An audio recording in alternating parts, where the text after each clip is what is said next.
प्राणियों में सद्भावना हो, विश्व का कल्याण हो। हर हर महादेव।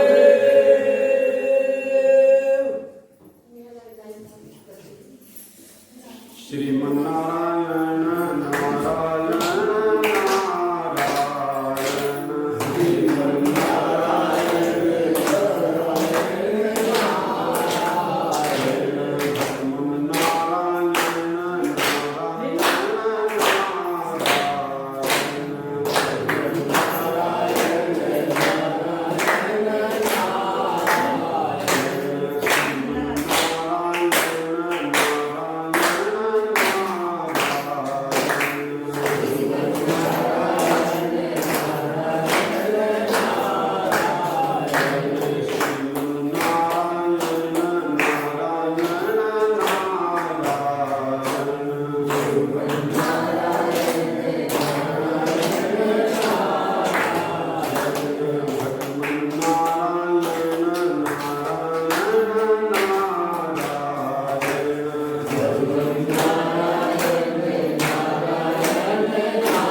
नारी का मन भगवान में लग जाता है तब उसके स्वभाव का वर्णन किया गया है। कुलम पवित्रम जननी तथा वसुंधरा पुण्यवती चतैलई अपार संचित सुख सागरे अस्मिन परम ब्राह्मण जैसे।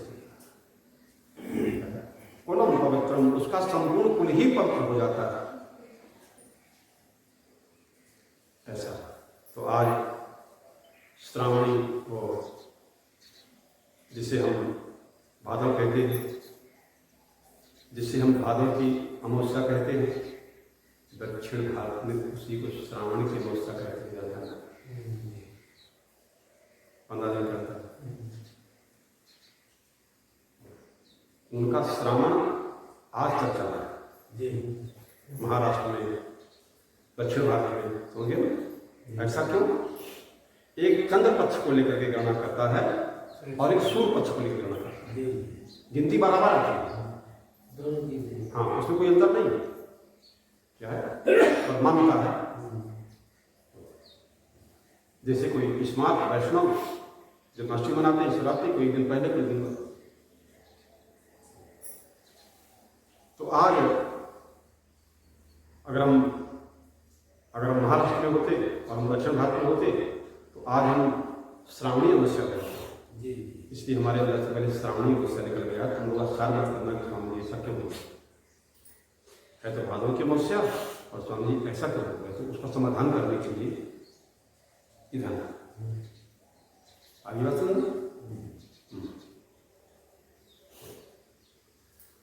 आज दर्भ ग्रहणी अमावस्या है। दर्भ माने पुष्प, ग्रहणी माने ग्रहण करने की अमावस्या। शास्त्रों में सब वर्णन किया गया है कि कौन आदमी कब क्या कार्य कर।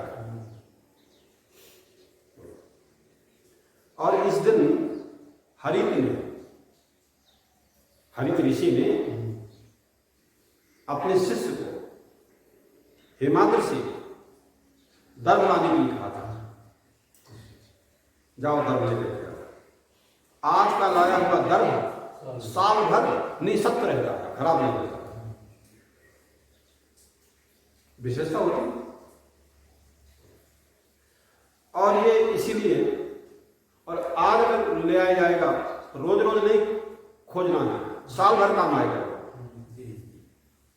साल भर का स्टॉक रहना चाहिए ना। बरसात में रुचि आराम से मिल जाएगी, फिर कहाँ रोज खोजते रहो। तो इस दिन व्रत भी करना चाहिए। इस दिन का व्रत भी होता है। और ये व्रत महाराष्ट्र में भी तो बहुत जगह होता है और मध्य प्रदेश में भी व्रत मनाया जाता है पोला व्रत के नाम से। इसे पोला व्रत भी कहते हैं। और इसको एक नाम पिठौरी व्रत भी है। क्या है? ये सब उसी के एक ही नाम है। स्त्री को सौभाग्य देने वाली, स्त्री को सौभाग्य देने वाली और पुत्रवती, पौत्रवती बनाने वाली आज अमावस्या का दिन ये मात्र दिन के रूप में मनाया जाता है, मात्र दिन के रूप में मनाया जाता है। आज का एक स्त्री के बच्चे मर जाते थे, एक स्त्री के बच्चे मर जाते थे जन्म होकर, इसलिए वन में जाकर के उसने योगिनी को पसंद कर लिया और योगिनी के आशीर्वाद से पुत्र उसके जीवित होने लगे। उनकी प्रार्थना सफल हो गई, उनके आशीर्वाद से पुत्र जीवंत होने लगे। ऐसा भविष्य पुराण में वर्णन किया, सब पुराण में कथा नहीं है। सारे व्रत उपवास त्योहार जितने धर्म में मनाए जाते हैं वो सब हमारे पुराणों में विस्तार से वर्णन किए गए हैं। इधर एक पुराण को पढ़ने से नहीं आता समझ आएगा। इधर तो इस कथा का सार समझना है। इसमें दिखाया गया है कि केवल पुत्र पैदा करना ही पर्याप्त नहीं है। ये मतलब है पुत्र पैदा हो तो जीवंत हो, जीवित भी रहे। और जो वेद को मानने वाले हैं, ज्ञान को मानने वाले हैं, गुरु परंपरा को मानने वाले हैं, शास्त्र को मानने वाले हैं और आज्ञा का पालन करने वाले हैं, वास्तव में वही जीवित हैं, वास्तव में वही जीवंत हैं। नहीं तो जीवित रहते हुए मरे। ध्यान रखना पड़ेगा।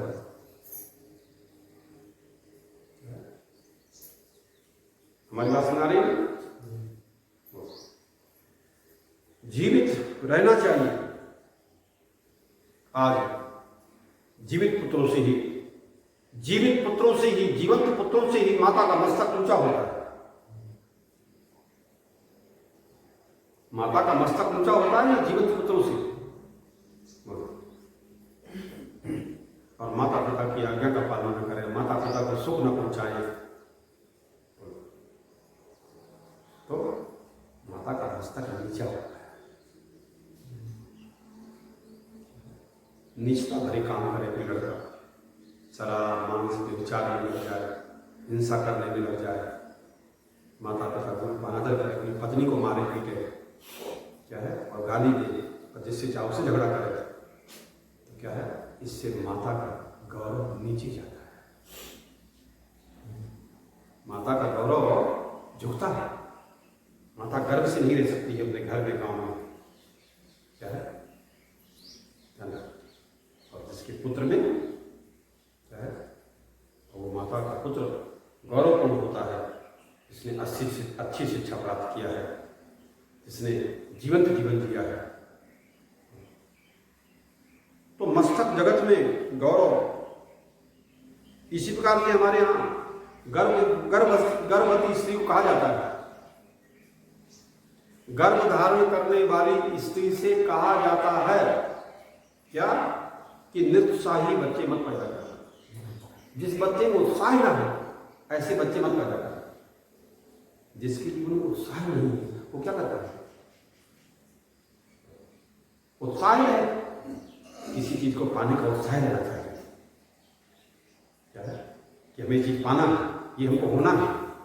प्रकृति का नियम जिससे एक पा सकता है दूसरा भी पा सकता है, तो हम भी पा सकते हैं, हम भी वैसे हो सकते हैं। सारे विश्व की मानव जाति एक ही क्या है, ईश्वर सभी का है, ईश्वर की ओर से कोई भेदभाव नहीं है। और शत्रु को जिसके पैदा होने से शत्रु को आनंद होता है ऐसा बच्चा न पैदा कर। शत्रु राष्ट्र भी तो होते हैं क्या है, और अपने देश में भी शत्रु होते हैं, और घर में भी शत्रु हो सकता है। दुर्योधन तो घर में ही शत्रु दुश्मन था ना, अर्जुन का। पांडवों की शत्रु हो गए थे ना कौरव लोग। अपना भाई हो सकता है, पड़ोसी हो सकता है, परिवार का हो सकता है। दुश्मन क्या बाहर का ही होता है? दुष्ट मन वाला ही दुश्मन होता है, और दुष्ट मन वाला किसी का नहीं होता है। ना माँ का, ना बाप का, ना पत्नी का, भाई का, गुरु का, किसी का नहीं होता है। ऐसे लोग के शास्त्र में बहुत मिलता है। छोड़ दो ऐसे लोग, ऐसे लोगों से बात नहीं करना है, न ऐसे लोगों से कोई संबंध है हमारा। ठीक है ना, ये ध्यान रखना। तो इसी प्रकार से ऐसे पुत्र को जन्म मत देना। माने पुत्र पैदा हो तो वीर पैदा हो, दुश्मन घबराए, कि इनका नुकसान अपमान करेंगे तो मारे जाएंगे। मनुष्य में वीरता भी तो होनी चाहिए, बहादुरी भी तो होनी चाहिए। आप अपनी पत्नी की रक्षा कर सको, बच्चों की रक्षा कर सको, परिवार की रक्षा कर सको, देश की रक्षा कर सको और आप अपनी रक्षा कर सको। जो अपनी रक्षा नहीं कर सकता वो देश की रक्षा करे, वो परिवार की रक्षा करे। तो रक्षा करने की शक्ति होनी चाहिए और शक्ति के लिए शक्ति की उपासना करनी चाहिए। हमारी शक्ति हमारी इंद्रियों से बेकार हो जाने का, देख करके हम शक्ति बर्बाद ना करें, सुन करके हम शक्ति बर्बाद ना करें, चुप करके तंबाकू सूती नशा पत्ती करके बीड़ी सिगरेट करके अपनी शक्ति को बर्बाद ना करें और छू करके अपनी शक्ति को बर्बाद ना करें और सुन करके अपनी शक्ति को हम बर्बाद ना करें।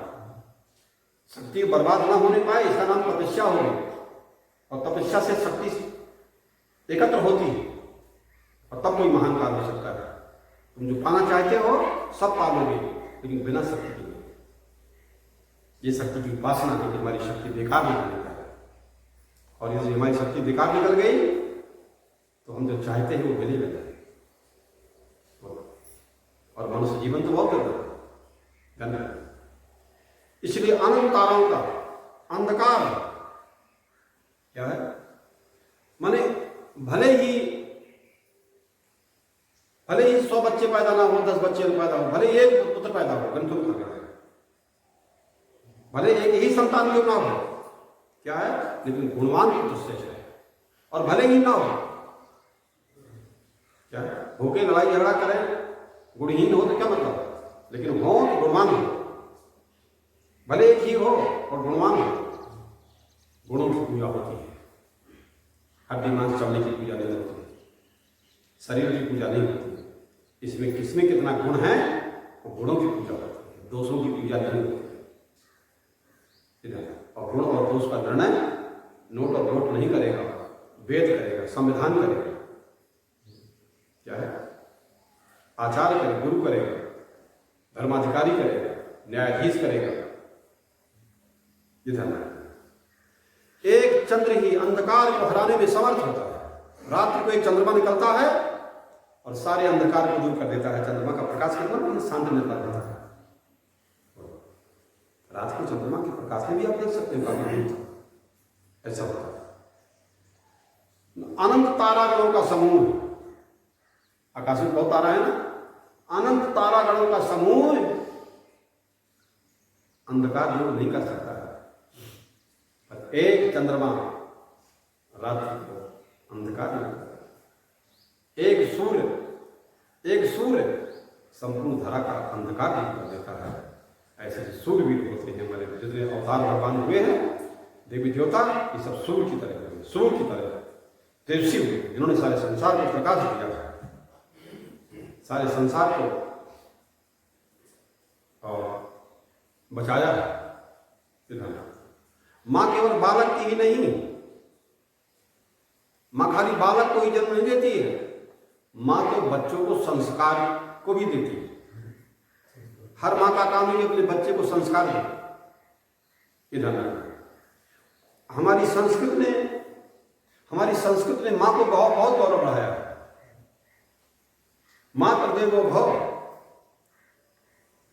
हमारे यहां उपनिषदों में वर्णन किया गया है, तैतृय उपनिषद में। मां पर देवो भव, पहले पिता देवो भव नहीं कहा गया, पहले गुरु देवो भव नहीं कहा गया, आचार्य देवो भव। पहले उपनिषद वेद में क्या कहा गया, पहले मां पर देवो भव। बच्चे काम नहीं कि पहले मां को ही देव माने, क्या है, बच्चे के लिए उसकी मां ही देव है, पहली देव वही है, क्या है, क्योंकि मां ही जानती है कि पिताजी कौन है। तो मां ज्ञान कराती कि वो तुम्हारे पिता है। मां के द्वारा ही पिता का ज्ञान होगा कि नहीं होगा, दूसरे के बताने में भ्रम हो सकता है, मुकदमा चल सकता है, क्या है, लेकिन मां ही प्रमाण है। मां ही जानती है कि पिता कौन है, वही तो असली प्रमाण तो वही है, बाकी तो नकली हो सकते हैं, उनकी बात का प्रमाण है, क्या है, मां ही प्रमाण है। इधर ऐसा कहकर के हमारे यहां प्रथम पूजा का स्थान दिया गया है मां को। हर बच्चे को अपने मां की पूजा करनी चाहिए। पूजा करने माने माला पहना देना नहीं और तिलक चंदन लगा देना, पूजा माने आदर कर देना। पूजा का अर्थ होता है आदर करना। ध्यान रखना, ये भूल मत जाना, पूजा माने आदर करना। आदर करना। बच्चे को पालना झुलाती है। माँ बच्चे को पालना झुलाती है। क्या है? माँ अपने बच्चे को पालना झुलाती है। बचपन में माँ झुलाती रहती है और माँ गुणगान करती रहती है, मात्र महिमा का गुणगान करती रहती है। तो बच्चे के अंदर संस्कार है, प्रेम की बेजोड़ मूर्ति है। क्या है? माँ जो है बच्चे के लिए प्रेम की बेजोड़, माने दुनिया में ऐसा जोड़ा ही नहीं मिल सकता।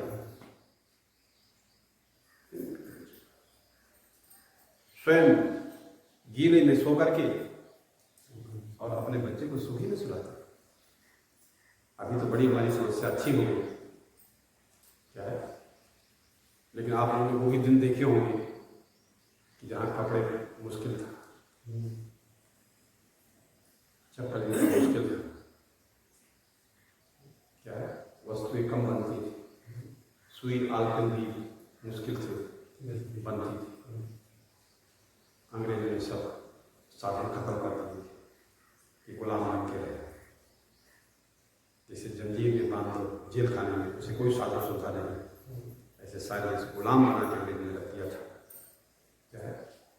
कि इनको सब साधन से वंचित कर दिया गया, कोई अधिकार नहीं।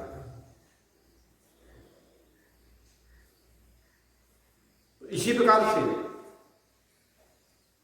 ये बहुत श्रेष्ठ वर्णन किया गया है। मां अविरल प्रेम का बहने वाली झरना है। मां झरना बहती है ना, अविरल बंद नहीं होती ये झरना। इसलिए महापुरुषों के जीवन निर्माण में उनकी माताओं का विशेष योगदान है।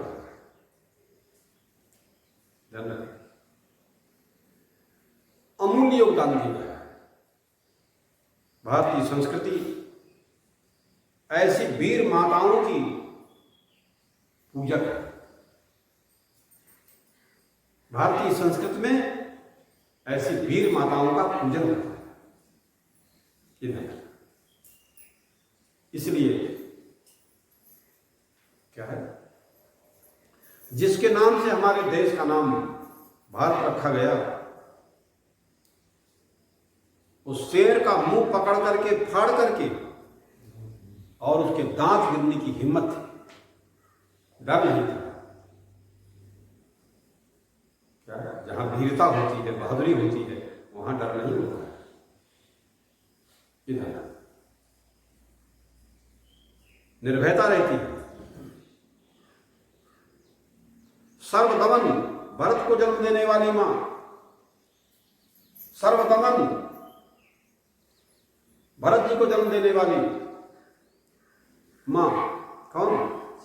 वो भरत को जन्म देने। आज शकुंतला ने भरत को जन्म दिया था। तो आज के दिन कैसे भूल सकते हैं संस्कृति? भगवान राम को जन्म देने वाली माता कौशल्या को राम को जन्म देने का सौभाग्य मिला। जिन माताओं को योग संतान पैदा करने का सौभाग्य प्राप्त होता है, उनकी कीर्ति संसार में गाई जाती है। वैसे तो बहुत लड़के बच्चे, उन्हें कौन जानता है? खाना कमाना पकाना सोना तो सबने लगाया लड़के बच्चे पैदा कर। लेकिन जो जीवंत बच्चे होते हैं, राष्ट्र और धर्म और संस्कृति के लिए अपने जीवन को प्राण से अर्पित करते हैं, निष्काम धर्म, निष्काम सेवा, निष्काम प्रेम जिनके हृदय में होता है, समाज उनका ऋणी हो जाता है, उनकी कीर्ति गाई जाती है। तो इसलिए कौशल्या मां ने राम को शुभ दृष्टि दी। मां से बच्चे को शुभ दृष्टि आती है, तो मां की जब दृष्टि शुभ होगी, शुद्र होगी, शुद्ध क्या है, तभी तो बच्चे की शुभ दृष्टि आएगी। कोई माता अपने बच्चे के प्रति बेपरवाह न रहे, बराबर ध्यान दे। कुसंग नहीं पड़ के हमारा बच्चा बर्बाद तो नहीं हो रहा है। प्रत्येक माता को कौशल्या सुदर्शना, वाल्मीकि रामायण में कहा गया कौशल्या सुदर्शना, क्या है कौशल्या सुदर्शना।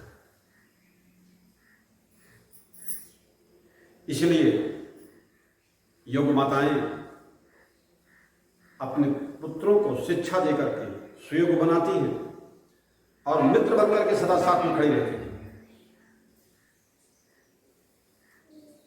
मित्र बनकर के सदा साथ में खड़ी रहती हैं। माताएं अपने बच्चों की मित्र भी तो होती है फिर बड़े होने पर, और मित्र बनकर साथ खड़ी रहती हैं हर समय। फिर अंत में लक्ष्मण को जन्म देने वाली सुमित्रा माता धन, सभी माताएं धन। हनुमान जी से जन्म, हनुमान जी को जन्म देकर के अंजनी माता कृतार्थ हो गई। आज के दिन का स्मरण करना चाहिए सब। महाभारत काल में कुंती ने माता का गौरव बढ़ाया। आपको मालूम है कुंती के पति छोटी सी अवस्था में खत्म हो गए थे। छोटे छोटे बच्चे थे, 5 छोटे छोटे बच्चे थे, दूध पी के तो खत्म हो गए। धृतराष्ट्र के पुत्रों को बहुत तकलीफ थी, बहुत तकलीफ थी, बहुत अत्याचार किया। किसी पर अत्याचार करना, किसी पर भी अत्याचार करना, किसी को तकलीफ पहुंचाना, ईश्वर को तकलीफ पहुंचाना, ये ज्ञान जिसको नहीं होता है अंत में उसको पछताना होता है। अनेक कठिनाइयों को सहन करके माता कुंती ने अनेक कठिनाइयों को सहन करके अपने बच्चों को पाला और धैर्य दिया बार बार।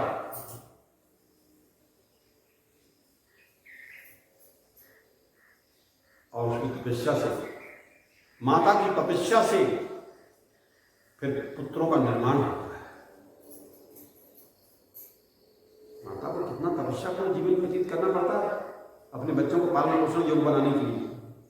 और जो माताएं तपस्या नहीं करेंगी, थोड़ा कष्ट नहीं सहन करेंगे अपने बच्चों के लिए, उनके बच्चे बिगड़ जाते हैं। उनके पुत्र आफत की आंधी में भी घबराए नहीं। बहुत तकलीफें थी, इतनी तकलीफों का वर्णन महाभारत में किया गया है कि हम उसका वर्णन नहीं कर सकते। कहीं आग लगा देना, कहीं विष के लड्डू खिला देना, क्या है बहुत सी। एक दुश्मन जो सब करता है क्या है, परंतु फिर भी अनेक प्रकार की विघ्नों में झुकी नहीं माता। उसका पुत्र अर्जुन तो अपनी माता के नाम पर प्रथा के नाम से प्रथा पुत्र कहा जाता है। कौशल्या पुत्र राम, शकुंतला पुत्र भरत, क्या है नाम मिल जाता है। अर्जुन का ही पुत्र अभिमन्यु,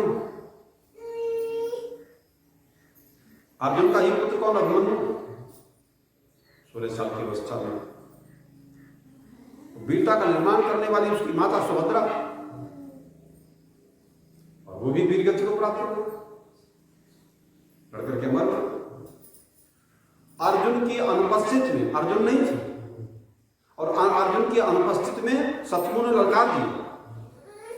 तो नियम होता है कि कोई दुश्मन ललकार दे, क्या है तो वीर लोग रुकेंगे नहीं, तुरंत मुकाबला करेंगे। और अनुपस्थित में संस्कृत की रक्षा करने के लिए, हमारी संस्कृत की रक्षा हो प्राण अर्पण करके भी, तो हमारी परंपरा भी तो आगे है ना। हमारे शरीर मरने के बाद थोड़ी मर जाएगा, क्या है परंपरा होती है ना। ऐसी स्थिति में क्षण भर विचार किए बगैर अपने जीवन को बलिदान कर दिया, और ऐसा निश्चित कर लिया कि अभिमन्यु का आदर्श प्रत्येक माता को अपने बालक के सामने रखना चाहिए। अपनी मां के सिवाय राजपत्नी भी होती है, अपनी मां के सिवाय गुरु पत्नी भी होती है, अपनी मां के अलावा भाई की पत्नी भी होती है, और पत्नी माता माने पत्नी की माता माने सास, पत्नी की जो माता है सास, उसकी ओर से भी आज के दिन देखने की दृष्टि होती है, उनकी ओर भी देखना है। क्या है? जैसे तुम्हारी मां है पति की, वैसे पत्नी की तो मां है, उसकी ओर से तो ठीक देखना, उसको भी ध्यान रखना। ये पक्षपात किसी का नहीं है, ये भेदभाव किसी का नहीं है। सारे पक्षपात भेदभाव तेरे मेरे की क्या है, अज्ञानी समाज ने बनाए हैं, राजनीतिक दलों ने बनाए हैं, सब धर्म बना के तैयार किए, पार्टियां बना दी। ध्यान रखना, राष्ट्र माता संस्कृत माता को आज के दिन स्मरण करना चाहिए, संकल्प करना चाहिए। क्या है? भगवान ही और माता और अपने माता पिता को जगदम्बा माने, शंकर जी माने, शंकर पार्वती माने, इस रूप में उनका आदर करें। इसलिए ये भक्ति की पराकाष्ठा है, यही तो भक्ति की पराकाष्ठा है। क्या है? शंकराचार्य जी सुधा त्रास्ता जननी स्मरंती, भगवान आदि शंकराचार्य कहते हैं कि जब बच्चे को भूख लगती है तो उसे मां का ही स्मरण आता है। और भगवान शंकर भी, शंकराचार्य भी, और फिर अन्नपूर्णा से भिक्षा मांगते हैं। अन्नपूर्णा इसको तो उन्होंने लिखा है, अन्नपूर्णे सदा पूर्णे शंकर प्राण वल्लभे ज्ञान वैराग्य सिद्धार्थ भिक्षाम देहि अन्नपूर्णे। वो कहते हैं यदि हम भोजन चाहते हैं, भिक्षा चाहते हैं, तो जीवित रह करके विषयों का सेवन करने के लिए नहीं, बल्कि ज्ञान वैराग्य को सिद्ध करने के लिए भिक्षा चाहिए। क्या है? विशेष लोगों की विशेष उद्देश्य होता है, खाने पीने के पीछे, हर व्यवहार करने के पीछे महान पुरुषों का महान उद्देश्य होता है। इधर तो ऐसे आज के दिन कोई व्यक्ति शुभ दर्शन कर सकता है और त्योहार मना सकता है, सबको यह अधिकार है। श्रीमन्नारायण नारायण नारायण, श्रीमन्नारायण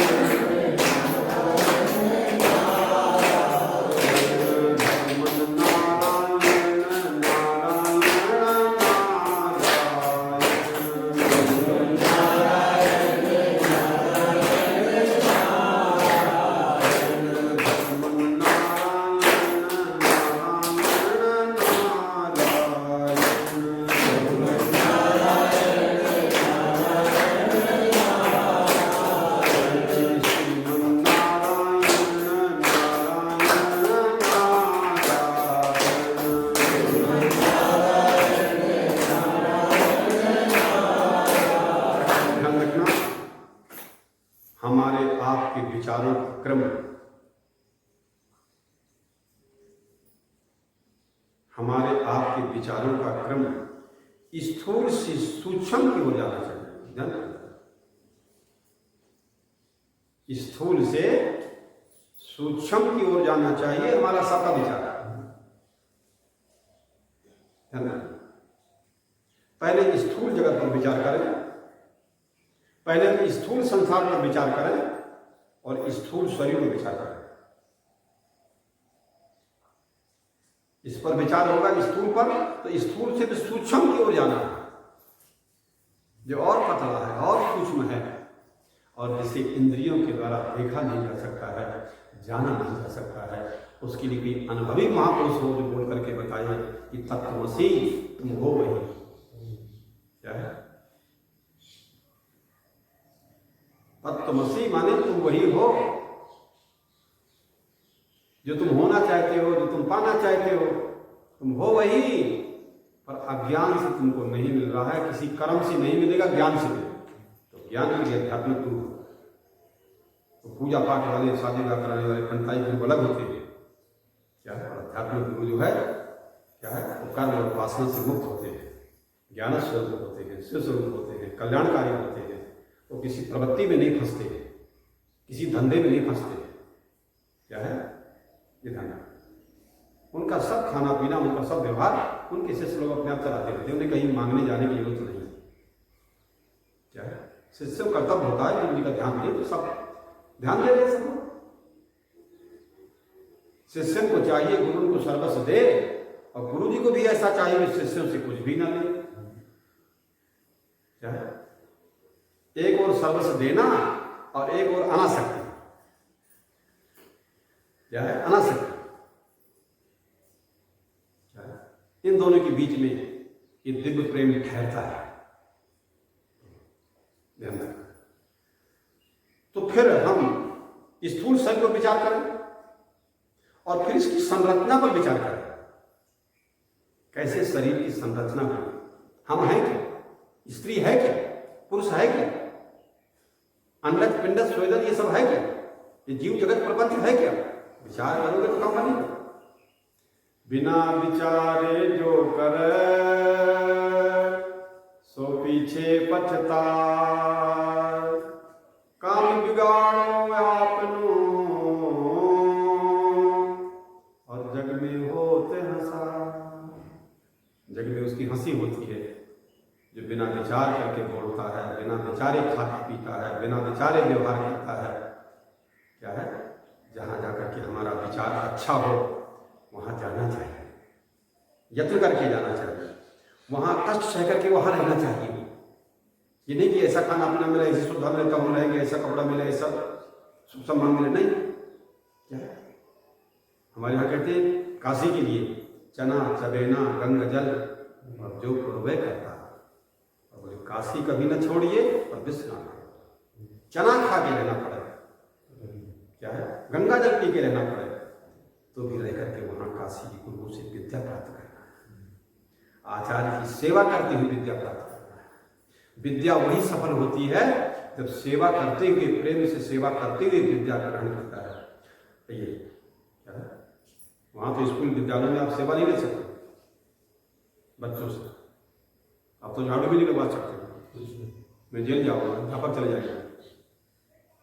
क्या है, लेकिन हाँ डांट भी नहीं सकते, मार भी नहीं सकते, आप जेल चले जाओ।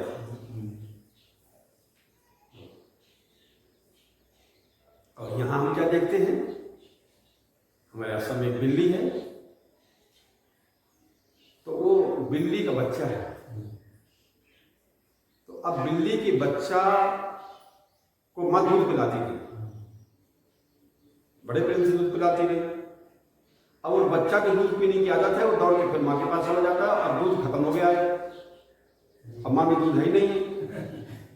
और हम रोज देखते हैं, पहली बार देखा हमने, कभी ऐसा नहीं, ऐसा अवसर नहीं मिला, पहली बार देखा ध्यान से। अब वो बिल्ली के पास जैसे बच्चा जाता है तो बिल्ली उसको थप्पड़ मारती, मानी अपना हाथ का मार देती है, कभी खींच बताती है और कभी खींच बना करके आंख निकालती है, कभी दांत पैदा करती है, मैं मार दूंगी, काट दूंगी, अब दूर रहना, अब दूध पीने का समय नहीं है, बहुत पी लिया। क्या है, अब अपना खाओ पियो, अपने पैर खड़े हो जाओ। क्या है, दूध पीने का समय निकल गया और दूध पिलाने का समय निकल गया। अब तो बच्चा डर के पीछे हो जाता है कि माँ थप्पड़ मारेगी। क्या है, लेकिन बच्चे को अब फिर जाती है बिल्ली के पास, तो बच्चे को फिर जो धोस दे देती है, खूब डर के आँख दिखा देती है कि नजदीक मत आना दूध पीने के उद्देश्य से। अच्छा, फिर अब बच्चा डर गया कि मार पड़ेगी, मम्मी मारेगी। क्या है, तो फिर क्या होता है कि फिर माँ अपने आप बच्चे के पास जाती है, अब देख रहे हैं खड़े खड़े, तो बहुत चाटने लगती है उसको, प्रेम से प्रेम प्यार देती है कि हमारी तरफ से कोई दुश्मनी नहीं है, तो हमारी, हम तुम्हारे हैं। क्या, हम अपना तुमको प्रेम प्यार दे रहे हैं, बस बच्चे भी प्रेम प्यार होता है। लेकिन भाई देखो दूध पी, अब वो सोचा कि नहीं माँ फिर प्रेम प्यार करती है तो फिर दूध पी, तो माँ फिर उसको बहुत बताती, तो आपका माँ जेल जाएगी कि माँ की रिपोर्ट करेगा वो बच्चा, कि माँ को पाप लग जाएगा। तो क्या, वो माँ को मालूम है कि दूध पिलाने का समय क्या है, और जब बच्चा पैदा होते समय दूध उतर आता है स्तनों पर, और जब बच्चा खाने पीने लगता है तो फिर दूध बंद हो जाता है। हर माताओं में, पशुओं में हो, मनुष्यों में हो, सब में, हर माताओं में मातृत्व होता है। क्या है ये ध्यान। तो इसी प्रकार से व्यवहार में वो ज्ञान लेते हैं। क्या पशु अपने बच्चों को ज्ञान देते हैं, हम अपने बच्चों को ज्ञान देते हैं, पशु पक्षी भी अपने माँ को ज्ञान देते हैं। फिर वो बिल्ली अपने बच्चे को ट्रेनिंग देती है, देख चूहा को ऐसे पकड़ना है, कि बिल्ली दौड़ के जाएगी और उसे गर्दन से पकड़ लेगी, दांत गड़ा कर। क्या है थोड़ा दूर से गड़ा देती है, फिर भागता है, बच्चा भागता है, कभी बीच अपने पंजों से, और कभी अपने आप बैठे रहेगी तो फिर बच्चा दौड़ के जाएगा तो उसको माँ को पकड़ेगा। अपन ट्रेनिंग करते हैं कि ऐसे पकड़ना है। तो वही बिल्ली जब बच्चे को पकड़ती है तो उसके अंदर मातृत्व रहता है कि मेरा बच्चा है, चोट ना लगने पाए। और वही चूहे को जब पकड़ती है तो दांत गड़ा देती है कि नाश्ता करने का। क्या है दोनों में अंतर है कि नहीं? अंतर कोई नहीं हो, भावना का अंतर हो गया। क्रिया दोनों में एक है लेकिन भावना का अंतर। और भावानुसारे न फल लभन्ते, और दुनिया के लोग भाव के अनुसार फल प्राप्त करते हैं। जाकी रही भावना जैसे, प्रभु मूरत देखी तिन तैसी, यादसी भावना तस सिद्धर भवती। जिसकी जैसी भावना होती है उसको वैसी सफलता और सिद्धि प्राप्त होती है। तो जहां जाकर के हमारा भाव अच्छा बने, हमारा ज्ञान पवित्र हो, हमारी भावना पवित्र हो, क्या है वहां अवश्य ही जाना चाहिए, वही धर्म होता है। ये धर्म। तो इसी प्रकार से, और ये ध्यान रखना है कि ईश्वर ने स्वयं सृष्टि, अब विचार करना है कि क्या ईश्वर ने सृष्टि को स्वयं बनाया है। ये स्थूल शरीर में विचार करो और स्थूल सृष्टि में विचार करो कि क्या ईश्वर ने सृष्टि बनाई है, क्या एक चीज विचार करना है। क्या उसने स्वयं में पर्वत बनाया है, क्या स्वयं पेड़ पौधे बनाए हैं, क्या उसने क्या मैदान बनाया है, आकाश बनाया है, जल बनाया है, पृथ्वी बनाया है, सूर्य बनाया है, चांद बनाया है, हवा बनाया, क्या बनाई है। क्या उसका यही कार्य है कि वो बच्चों की भांति घरौंदा बना बना करके बिगाड़ता रहे। छोटे बच्चे खेल करते हैं ना, घरौंदा बनाते हैं, घर बनाते हैं और बिगाड़ देते हैं। क्या है, और जब उनकी इच्छा हो तो मिटा दे। उसका सृष्टि के निर्माण करने का प्रयोजन क्या है, ये विचार करना है। और यदि ईश्वर स्वयं किसी प्रयोजन से हमारा निर्माण करता है तो संसार में दुख क्यों? पहले वो दुख देता है और फिर अपनी पूजा करा करके, अपनी उपासना करा करके, अपनी भक्ति करा करके और दुखों से मुक्ति दिलाता है। ये सब किस कारण से करता है? ये सब मान्यताएं मनुष्य की हैं। ये ध्यान रखना, ये सब अज्ञानी मनुष्यों की मान्यताएं, ये ध्यान रखना जो बता रहे हैं। क्या है? जो ईश्वर पर थोपी गई है और जिसका एकमात्र कारण अज्ञान है। ध्यान रखना, ईश्वर पर भी थोप दिया गया है। निज ब्रह्म नहीं समझे अज्ञानी, प्रभु पर मोह धर जड़ प्राणी। चेतन में नहीं, जड़ में आ गया अज्ञान से, और जड़ता से क्या है चेतना में लाने के लिए, जीव को शिव में लाने के लिए क्या है वो गुरु परंपरा करती है, अध्यात्म, जिसका एकमात्र कारण अज्ञान है। ध्यान रखना, अज्ञान से ही मनुष्य को, अज्ञान से ही मनुष्य की जैसी उसकी मानसिकता होती है वैसे अज्ञान से सृष्टि की कल्पना कर लेता है, और जैसी वो कल्पना कर लेगा वैसा ही दूसरों को बताएगा ना, सुनने वाले वैसे मान जाएंगे, वैसे धर्म बन जाएंगे, वैसे संप्रदाय बन जाएंगे, वैसे जातियां बन जाएंगी। सब बनावटी है। क्या है? बनावटी है, सब ध्यान रखना है। क्या है? जिससे मनुष्य का महत्व बढ़ जाता है। मनुष्य की जैसी मानसिकता होती है, क्या है, और उसकी मानसिकता का लोग समर्थन करने लगते हैं तो उसका महत्व बढ़ जाता है, वो बहुत बड़ा है। लोग उसे ज्ञानी मानकर के पूजने लगते हैं और ईश्वर गॉड बन जाता है। गलत ध्यान रखना, ईश्वर गॉड बन गया और उसी मनुष्य को ईश्वर मान के लोग पूजने लगते हैं। ध्यान रखना भाई, और ईश्वर गॉड बनते हैं। ध्यान रखना, ईश्वर की व्याख्या मनुष्य कुछ करे, इससे बड़ा असत्य और कुछ नहीं हो सकता है। मनुष्य ईश्वर की व्याख्या करे, क्या है? नहीं। तार्किक कहते हैं, तार्किक लोग कहते हैं कि सृष्टि परमाणुओं से बनी हुई है। जो तार्किक लोग हैं, जो तार्किक लोग हैं, जो तार्किक लोग हैं, जो तार्किक लोग हैं, जो तार्किक लोग हैं, वो कहते हैं कि सृष्टि परमाणुओं से बनी हुई है। जो तार्किक लोग हैं, तर्क करने वाले, वो कहते हैं सृष्टि परमाणुओं से बनी हुई है। तार्किक लोग कहते हैं, किंतु परमाणु तो जड़ हैं, जड़ वस्तुओं से सृष्टि का निर्माण कैसे हो सकता है? मीमांसा दर्शन कहता है कि इसका निर्माण, सृष्टि का निर्माण कर्म से हुआ है। यदि ऐसा हो तो कर्मों का फिर कर्ता कौन है? क्या बिना कर्ता के कर्म हो सकते हैं? भी तो विचार करो। और सांख्य मत वाले अलग बात कहते हैं। चार बात वाले लोग होते हैं, चार बात क्या है, वो अलग मत लेते हैं। और बुद्ध कहता है शून्य से सृष्टि पैदा हुई है, ऐसा मानते हैं। अब ईश्वर भूल गए लोग, उन्हीं को अपना ईश्वर मान के लोग पूजने लगते हैं। ये सब ज्ञान है, जाना क्या है? सृष्टि की उत्पत्ति, सृष्टि की उत्पत्ति का वैज्ञानिक, सृष्टि की उत्पत्ति का वैज्ञानिक और युक्ति युक्त संगत वेदांत का वर्णन करता है। वेदांत वेदम में, वेदांत के द्वारा ब्रह्म की व्यापकता का बोध और अनुभव नहीं हो सकता है। वेदांत ज्ञाता गुरु ही होना चाहिए, उससे नीचे नहीं करना। क्या है? तो अन्य कोई भी मत, वेदांत के सिवा अन्य कोई भी मत मतांतर और अन्य कोई भी व्यक्ति इसका प्रतिपादन नहीं कर सकता है, इसका वर्णन नहीं कर सकता है। जिससे जाना, जिसने जाना वही इसका स्पष्ट निवेदन कर सकता है। सोई जान दे देव जनाए, जानत तुम्हें वही जाए। ब्रह्मवेता ब्रह्म को जानकर ब्रह्म हो जाता है। नदी सागर में जाकर सागर ही तो हो गई। फिर कोई खोज सकता है कि नर्मदा मैया, जमुना मैया अपना अभिमान रख करके परमात्मा में नहीं मिल सकते हैं, और अपना अभिमान रख करके परमात्मा को नहीं पा सकता है, अन्य कोई खोज सकता है।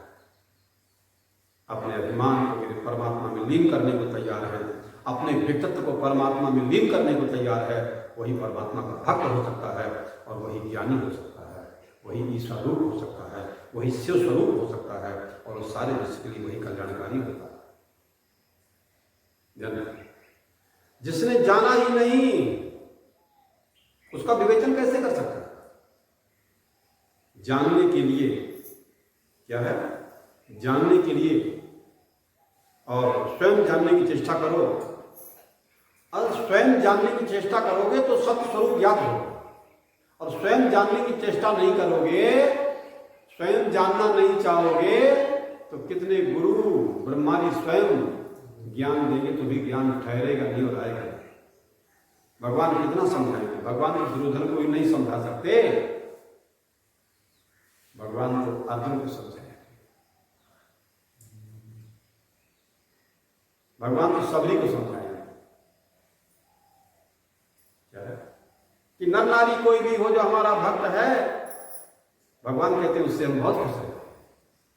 भक्त माने जोड़ना, एक शरीर से जुड़ना है संबंध, पिता पुत्र पति पत्नी भाई भाई, और एक आत्मा से आत्मा को जोड़ना, आत्मा से परमात्मा को जोड़ना, ये आध्यात्मिक जोड़ना है। ये भी संबंध होता है। गुरु और शिष्य का संबंध आध्यात्मिक होता है। शिष्य जो होता है गुरु का अंतरंग होता है।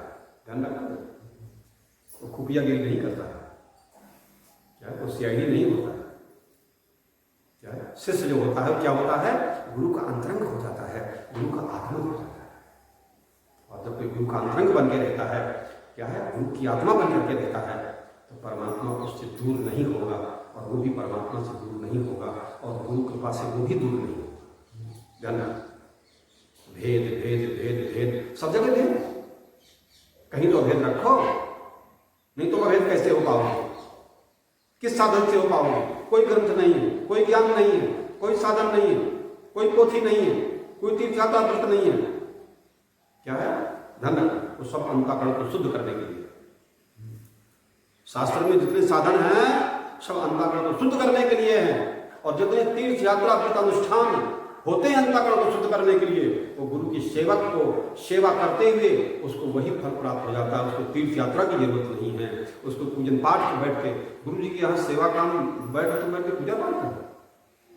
क्या है? यहाँ तो सेवा काम कर रहे हो, जो जो काम कर रहा है सेवा, वही उसको फल प्राप्त होता है, तब व्यवहार करने का वही फल प्राप्त होता है।